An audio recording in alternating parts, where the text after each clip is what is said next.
Hello and welcome back to the course on blockchain. And today we're talking about segregated witness, SegWit.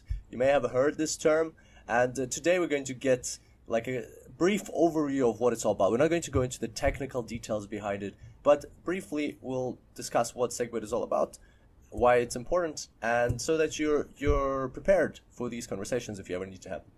All right, so let's have a look. This is our block. And block 500,112. It's just a made-up block, of course. And as you can see, it's got quite a few things inside this block. It's got the block number, timestamp, nonce, previous hash, and so on. There's actually a couple of other things, and all of those are called the block header combined, because they are not the transactions. They're not the actual contents. They are just like a something that goes along with the block, additional information. Whereas the transaction, that's the main body of the block, the transactions. And so in Bitcoin, there's a limit. There's a limit to 1 megabyte for the size of the block. And this was included in the original design. There's speculations about the reasons for that. And probably one of the main ones is that if you have a block size which is too small, then you can't include too many transactions in it. And therefore, you're going to have like a lot of bandwidth problems in the network. People are going to be waiting for too long to include their transactions. On the other hand, if you make the block size too large, then the network is going to be slow, because remember, the whole ledger has to be shared with the whole network. Everybody has to have a copy of the blockchain, and therefore whenever a new block comes along, it has to be copied to all the computers around the world. And if it's too large, then that will take a lot of time. So if it's like a 100 megabyte block, that will take a lot of time for it to go through the network, and that means there's going to be more chances of orphaned blocks, more chances of competing chains, and more chances for attackers to take advantage of the blockchain and do something, because information is propagating so slowly, and they'll have more time to do that. So the middle ground is decided to be 1 megabyte, but the Bitcoin blockchain has been working good with it, but recently it's been towards like people have been noticing, like last year in 2017, people have been noticing that it's been slow, and sometimes there've been transaction backlogs. And so they try to solve the problem. How can we solve this problem? How can we get more bandwidth in the network?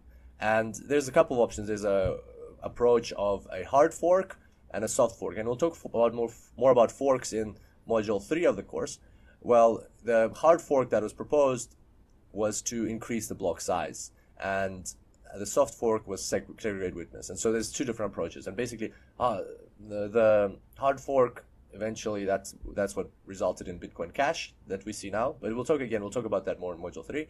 The soft fork was Segregated Witness, and what does that mean? Well, a soft fork is like an upgrade to how the blockchain works, which is not compulsory for everybody to take on board right away. It can propagate over the network with time, and people can accept it slowly, so it's easier on the network that way. And so what Segregated Witness does is it looks at the contents of an individual transaction. So here's our transaction, and as we discussed previously, and this is why this tutorial fits in well here, because now we know about transactions, not only how they work, but actually we know about signatures and public keys and private keys and verifications and things like that.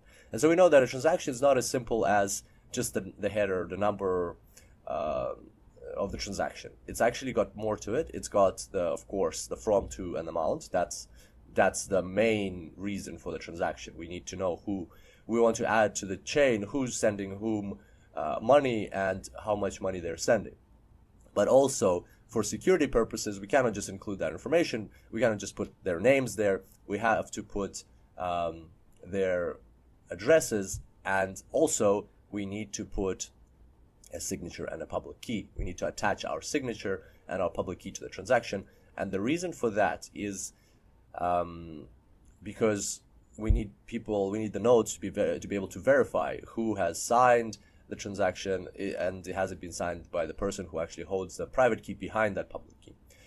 And this is all good and well, but the issue is that this signature and public key, as we could see, they're huge numbers. Transactions don't necessarily have to be that large. It's just, one address, another address, and the amount. Whereas the signature, you can see it's like a massive hexadecimal number, and the public key is also a massive hexadecimal number. And so they end up taking up to 60% of the whole transaction size. and yet they're not the main purpose for the transaction. They're just another way for, like a verification, a security mechanism, but they take up so much space. So what was proposed was to take this part of the message, this heavy part, which is also called the script sig, and remove it from the message, strip it out of the message, and send it as its own, through its own messaging service and on the network. So it will still be linked to each block and each transaction, but it will go through the network separately. And that way, we save some space. That way, each one of these transactions reduces substantially in size, and we can fit in more transactions. And the key thing here is that you might hear that the SegWit increased because the SegWit was adopted by the blockchain network on the 24th of August 2017, and slowly it started seeing more and more nodes uptake SegWit type of blocks being sent around. And so, and the thing is, because it's soft fork, it's backward compatible, meaning that even nodes that didn't accept SegWit, they still participate and everything is working fine. So what you might hear is that that SegWit increased the block size to 2 or 4 megabytes. Well, that's not true. That's not, well, the way to think about it, technically it's not true. The block size is still 1 megabyte. It's not going to change. It requires a hard fork to change that. And the result, you end up with something like Bitcoin Cash. You might have a split in the network if you want that to happen. Again, we'll talk about forks further down in the course, but if that's not something that you can change easily. It's still 1 megabyte. What people mean when they say that the block size increased, and I'm doing floating quotation marks here with my fingers, the block size increased to 2 megabytes, is what they're saying is that now you can include where you could include previously, you limited to 1 megabyte of data.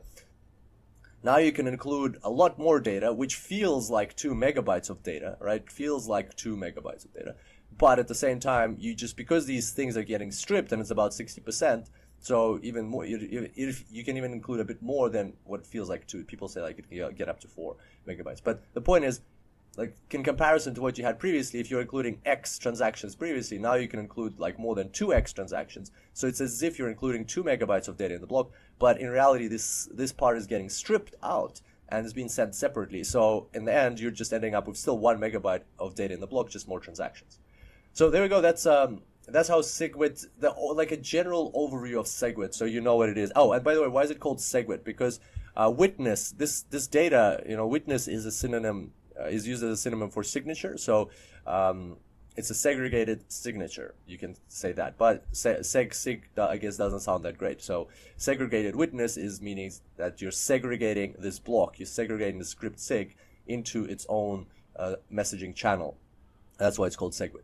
And hopefully now you're prepared for these conversations, a bit more information about how the current blockchain, how the current Bitcoin blockchain is structured. By the way, it's not just Bitcoin. There's a couple of other cryptocurrencies like Litecoin who use SegWit because it increases network throughput, it increases speed. And the bottom line here is that Bitcoin and blockchains, cryptocurrencies have great advantages, but one of their main disadvantages is that they're slow, is that their throughput is slow. Like Bitcoin right now is about like 10 transactions per second if you average it out, whereas things like Visa and MasterCard, they go up to tens and hundreds of thousands of transactions per second. As we know, everybody's using cards and so on. They have a massive throughput. So if Bitcoin and cryptocurrencies are going to compete with players like that, then they have to solve problems of latency. Well, it's not more latency, it's throughput problems like this. And so SegWit is one step towards that, but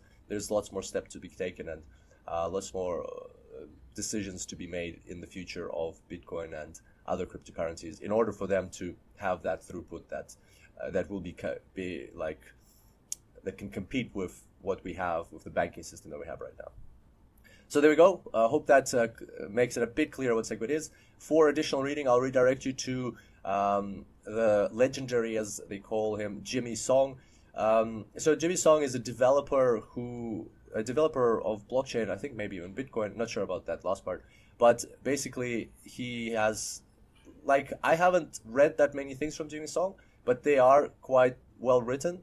And also I've heard quite a lot of people say good things about him, and that like a lot of influencers in the space of cryptocurrency always kind of reference Jimmy Song for his knowledge, for the things that he shares. And they say, listen to Jimmy Song. He knows what he's talking about. He knows these things. So he's got an article on Medium called "Understanding SegWit Block Size."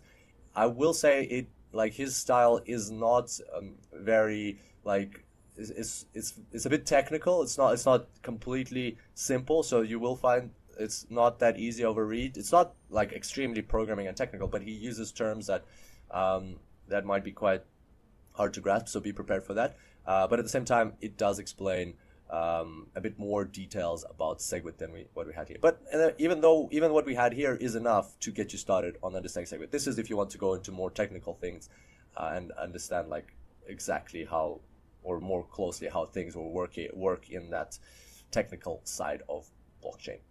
All right, so there we go. That's us for today. Hope you enjoyed the tutorial, and I look forward to seeing you back here next time. Until then, enjoy blockchains.